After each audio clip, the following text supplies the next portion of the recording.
Okay बच्चों, तो ये नीट 2010 का सवाल है। पहले ये आईपीएमटी के नाम से होता था। पढ़िए इसको।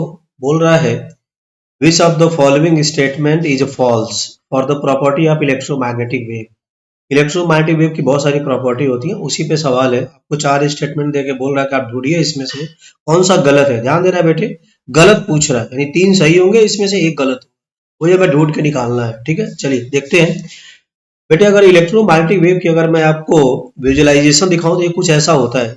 अगर इसमें आप पिक्चर ध्यान से देखें, बेटे ये जो ब्लू वाला वेक्टर है ये इलेक्ट्रिक फील्ड का ऑसिलेशन है, और जो रेड वाला है ये मैग्नेटिक फील्ड का ऑसिलेशन है। और इन दोनों के म्यूचुअली परपेंडिकुलर में देखिए एक्स डायरेक्शन में वेव जा रही है।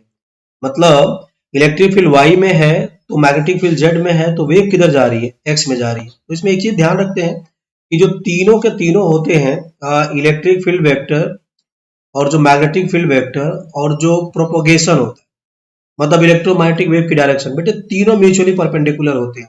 आइए देखते हैं इसमें। बेटे पहला बोल रहा है both electric and magnetic field vector attain the maximum and minimum at the same place. हाँ, यस होता है।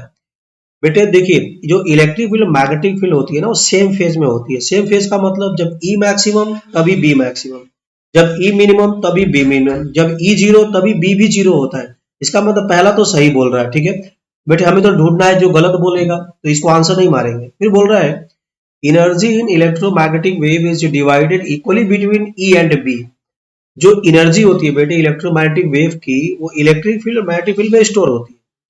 और मजे की बात क्या है कि जितना इलेक्ट्रिक फील्ड में एनर्जी स्टोर होती है बेटे, उतना ही मैग्नेटिक फील्ड में भी होती है। तो ये भी सही बोल रहा है। तीसरा बोल रहा है both electric and magnetic field vectors are parallel to each other. बेटे ये गलत है। आपको क्लियरली पिक्चर में दिख रहा है कि ई है आपका वाई में, बी है जेड में, तो बेटे दोनों म्यूचुअली परपेंडिकुलर होते हैं। तो सी गलत बोल रहा है और हमें गलत ही ढूंढना था, तो यही सी क्या हो जाएगा? आंसर हो जाएगा। अगला भी देख लेते हैं। These wave do not require. बेटे ईएमडब्ल्यू को चलने के लिए मीडियम की रिक्वायरमेंट नहीं होती है, तो ये भी सही बोल। इसका मतलब कौन सा गलत हो जाएगा?